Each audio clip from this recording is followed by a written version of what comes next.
Salut YouTube et bienvenue dans une nouvelle vidéo. Aujourd'hui je suis très heureux de pouvoir enfin vous faire une vidéo sur le M4A1 DAS de chez GBLS. Comme vous l'avez constaté, je me suis permis exceptionnellement dans le titre de la vidéo de faire un petit peu de putaclic. Le fait est que j'avais pas envie que la miniature apparaisse dans votre fil d'actualité et que vous vous disiez « Oh super, encore un M4 AEG, j'en ai un peu rien à foutre » parce que là je pense sincèrement que la réplique vaut le coup qu'on s'y intéresse. Des images valant mieux qu'un long discours, je vais tout de suite vous mettre une séquence de tir avec cette réplique.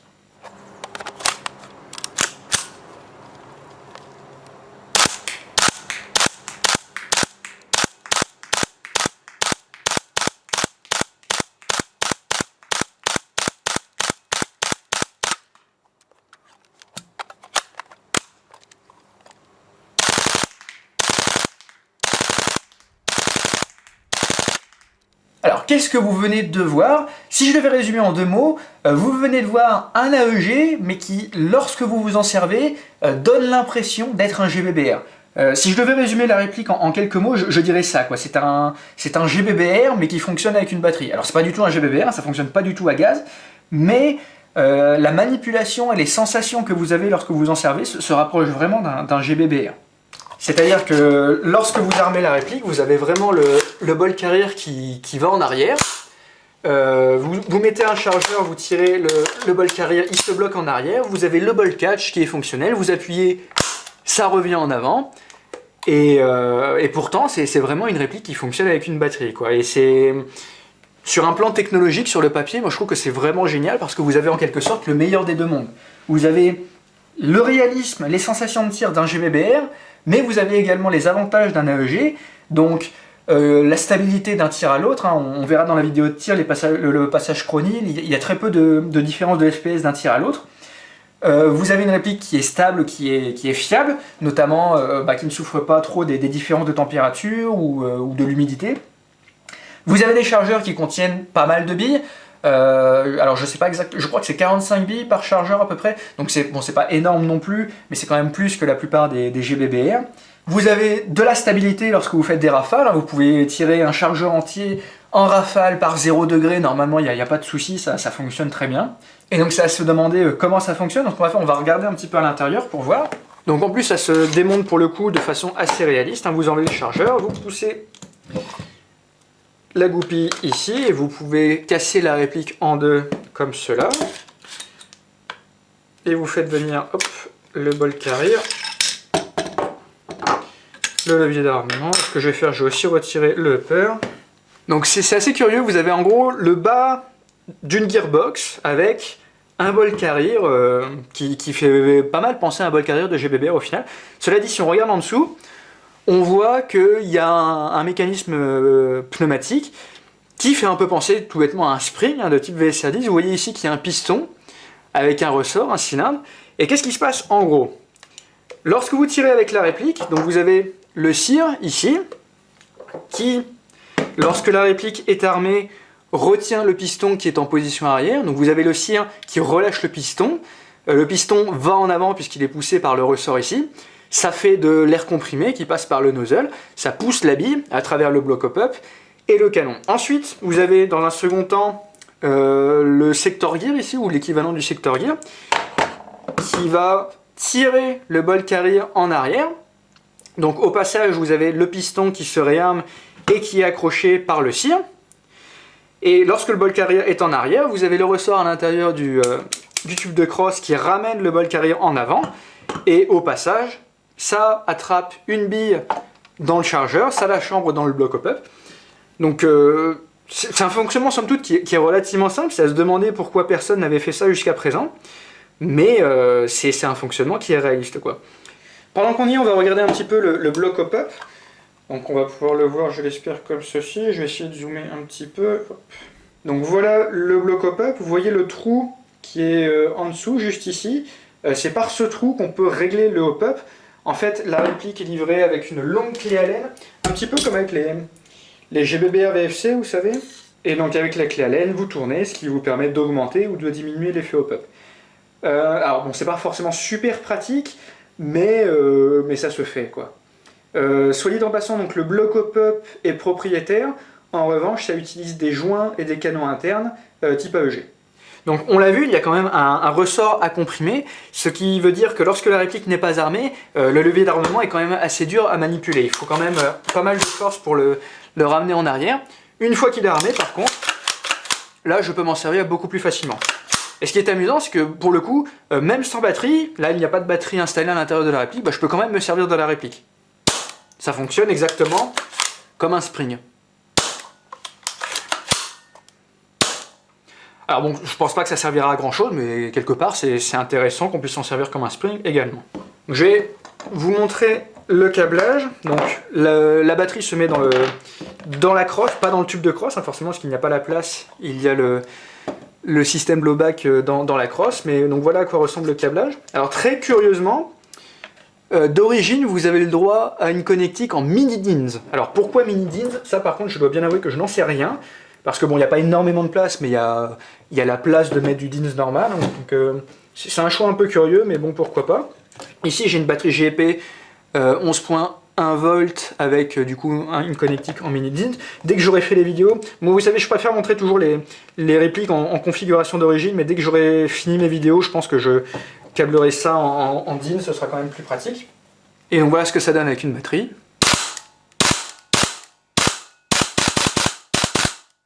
J'adore, franchement, je trouve ça super chouette. On va regarder un petit peu à quoi ressemble la sensation au niveau queue de détente. Donc pour le coup, elle est quand même assez particulière.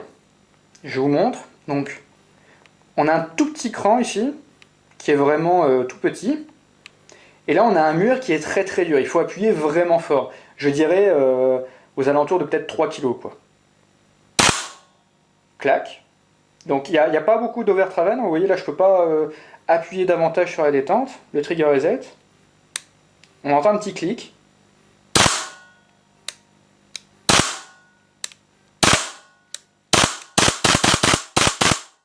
Donc, ce qui est curieux avec la détente, c'est qu'elle est assez dure. Alors c'est réaliste, mais c'est vite fatigant en fait de tirer avec la réplique, en tout cas en semi. Par ailleurs, on a un trigger reset, mais c'est un trigger reset dont la sensation est très singulière, quoi. On n'a pas du tout l'impression que c'est un trigger reset d'arme à feu en fait. Donc, ça reste raisonnablement réaliste, mais c'est pas la plus grosse qualité de la réplique, quoi. En comparaison, un GBBR VFC a une sensation au niveau de la queue de détente qui est quand même autrement plus réaliste. Un peu de auto.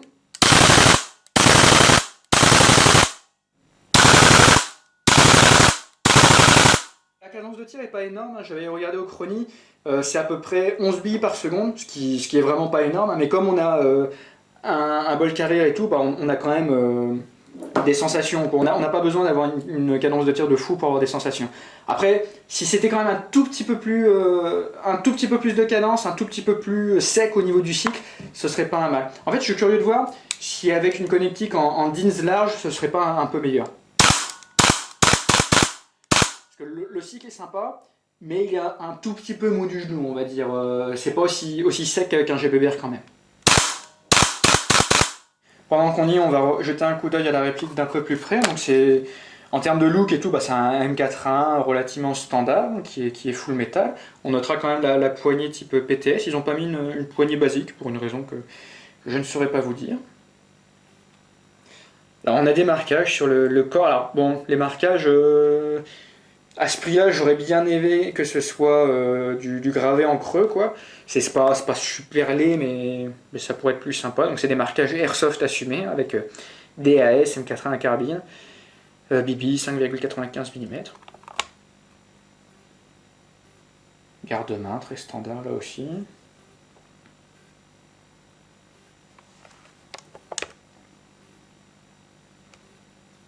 On notera qu'il n'y a pas d'attache sangle au niveau du tube de crosse, ça c'est un peu dommage.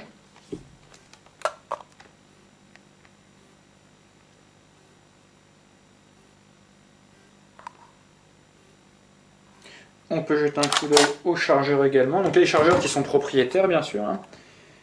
Ça fait un petit peu penser à des chargeurs de PTW, je trouve, avec des lèvres comme ça. Alors, un très bon point, soit dit en passant. La réplique est livrée avec 7 adaptateurs que vous pouvez mettre sur ce genre de BB loader. de façon à pouvoir avoir exactement, vous savez, le bon angle pour mettre des billets. Vous savez, il faut un angle, un peu de billet pas vraiment à 45 degrés, un angle vraiment spécifique. Et pour le coup, avec cet embout livré avec, c'est vraiment très facile de charger les chargeurs. Et ça, c'est vraiment un bon point qu'ils aient pensé à les mettre, quoi. Alors maintenant, pour vous parler un petit peu de l'historique de la réplique, donc GBLS déjà c'est une marque que vous ne connaissez peut-être pas, et pour cause cette réplique c'est vraiment le premier produit que propose GBLS. GBLS qui est une entreprise sud-coréenne, c'est assez inhabituel, hein, les marques d'airsoft en général c'est japonais, c'est taïwanais, c'est hongkongais, mais sud-coréenne je crois bien que c'est la seule marque d'airsoft sud-coréenne que je connaisse. Et donc, en tout début de vidéo, je disais que j'étais content de enfin pouvoir vous faire une vidéo sur cette réplique, et pour cause, cette réplique, je la possède depuis le mois de janvier 2017 à peu près. Si vous êtes abonné à pas mal de chaînes YouTube, notamment des chaînes YouTube anglophones, vous aurez peut-être déjà entendu parler de la réplique du coup, puisqu'en tout début d'année, il y a eu pas mal de vidéos à ce sujet, notamment chez Brain Exploder. Brain Exploder, qui soit dit en passant, est une chaîne que j'apprécie énormément. Si vous ne connaissez pas, allez vous abonner, allez voir, c'est vraiment une excellente chaîne. Il y a aussi Matt de Mousquetier qui avait fait des vidéos, il y a Airsoft Mike, pour ne citer que. Et donc je fais partie des heureux élus à qui GBLS avait décidé d'envoyer une réplique, mais moi je n'avais pas fait de vidéo sur cette réplique pour la simple raison que le modèle que j'avais en ma possession fonctionnait vraiment pas très bien. Et pour ne rien vous cacher, cette réplique elle a déjà fait 2 allers-retours chez GBLS. Et j'étais un peu sceptique honnêtement, il y a encore 1 ou 2 mois je ne savais pas trop quoi penser de la réplique, mais là depuis que j'ai reçu la réplique en mi-septembre, je suis super enthousiaspé, quoi. Ils ont vraiment réussi à grandement améliorer la fiabilité et les performances de la réplique, et là aujourd'hui honnêtement j'ai qu'une envie, c'est d'aller tester la réplique sur le terrain, parce que je pense vraiment que je vais beaucoup m'amuser avec, quoi. Alors, il y a un détail dont je n'ai pas encore parlé, j'ai fait exprès de ne pas en parler parce que je voulais réserver ça plus pour la fin de la vidéo, c'est le prix de la réplique, qui en l'occurrence est de 2500 $. Je laisse quelques secondes pour que vous puissiez digérer l'information. Donc voilà, c'est un prix qui est parfaitement ridicule, j'ai même pas peur d'utiliser ce mot-là, mais il y a quand même pas mal de choses à dire à propos du prix. Alors déjà, une première chose, c'est que c'est une édition limitée à 300 exemplaires. C'est même marqué sur la boîte que j'ai gardée, hein, c'est des DAS Limited Edition. Donc c'est une édition limitée, et pour ce prix-là, vous avez 6 chargeurs en tout. Donc vous allez me dire, bon 6 chargeurs, vu le prix de la réplique, encore heureux. Qu'est-ce qu'il y a d'autre à dire ? Il y a manifestement beaucoup de R&D à amortir pour cette réplique. Ça fait longtemps, ça fait des années qu'ils sont en train de construire cette réplique. Ce n'est pas la copie de quelque chose qui existe, c'est GBLS qui est parti de zéro, du moins pour autant que je puisse en juger, pour nous proposer cette réplique. Donc c'est normal que ce soit relativement cher. Par ailleurs, et ça c'est une théorie personnelle, mais je pense que le prix est volontairement très élevé pour en quelque sorte dissuader les gens de l'acheter. C'est-à-dire que, c'est paradoxal ce que je dis, mais GBLS, je pense en fait qu'ils sont en phase d'expérimentation à l'heure actuelle avec cette réplique, et ce qu'ils veulent c'est des retours d'utilisateurs. C'est aussi pour ça qu'on a été quelques-uns à recevoir la réplique gratuitement. C'est parce que GBLS a besoin de savoir qu'est-ce qui fonctionne, qu'est-ce qui ne fonctionne pas avec la réplique, afin de pouvoir faire des upgrades. Je vous le disais juste avant, ma réplique a déjà fait 2 allers-retours chez GBLS, et elle est passée franchement d'une réplique qui fonctionnait pas, hein, autant le dire, ça fonctionnait pas, à une réplique qui aujourd'hui fonctionne sans le moindre souci. Donc pour moi, voilà, c'est aussi pour ça que la réplique coûte très cher, c'est parce que pour le moment, ils sont en bêta testing, hein, en quelque sorte. Du coup, si vous êtes vraiment motivé, vous pouvez vous acheter une réplique, donc vous avez la réplique, vous avez les chargeurs, et vous avez une garantie à vie.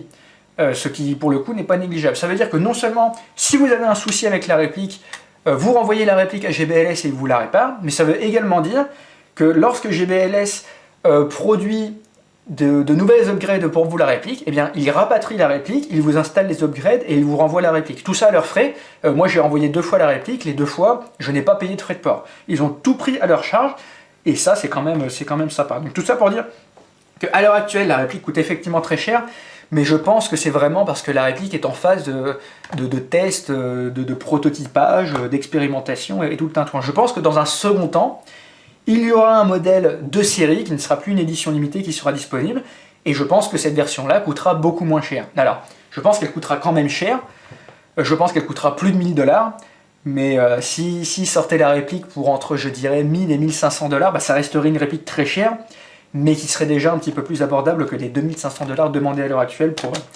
pour cette édition, quoi. Donc voilà, je crois que j'ai dit à peu près tout ce que j'avais à dire à propos de cette réplique. Je l'ai dit plusieurs fois au cours de cette vidéo, je le redis encore une fois, je suis très très enthousiasmé. Moi, ce genre de technologie, c'est exactement ça que j'attends en Airsoft. C'est quelque chose qui est fiable et qui est fun. Vous n'avez jamais vu de réplique genre HPA sur ma réplique, parce que c'est le genre de réplique, ça m'intéresse pas.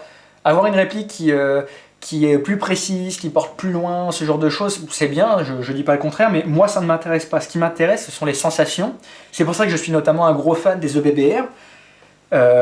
Et bien avec cette réplique, on a vraiment le meilleur des deux mondes, à mon sens, le meilleur du GBBR avec le meilleur de l'AEG, des sensations avec de la fiabilité, de la stabilité, et ça, pour moi, c'est un peu le chaînon manquant de l'Airsoft, quoi. Donc j'espère sincèrement que GBLS va réussir son pari, j'espère sincèrement que ce genre de réplique va se répandre, et qu'à terme, elle coûtera beaucoup moins cher pour que tout le monde puisse en profiter. Parce que, autant moi j'étais encore sceptique il y a quelques mois, mais depuis que j'ai reçu la nouvelle version upgradée, qui fonctionne bien, qui tire bien, voilà, je suis super satisfait, quoi. J'espère que j'arrive à rester néanmoins impartial avec cette réplique, mais je ne vous cache pas que je suis sincèrement enthousiasmé, quoi. Bien entendu, je vais faire une vidéo de tir, donc on verra bien sûr la portée, la précision, en tout cas sur 30 mètres. Peut-être qu'exceptionnellement j'essaierai de me démerder pour faire des tests de tir sur une plus longue distance pour voir vraiment ce que la réplique a dans le ventre en termes de portée, de précision. On verra aussi la puissance, on verra des ralentis pour voir un peu mieux le kick, etc., etc. Donc je vous remercie d'avoir regardé cette vidéo, je vous dis à la prochaine fois pour la vidéo de tir du M4A1 DAS de chez GBLS, et d'ici là, portez-vous bien, salut.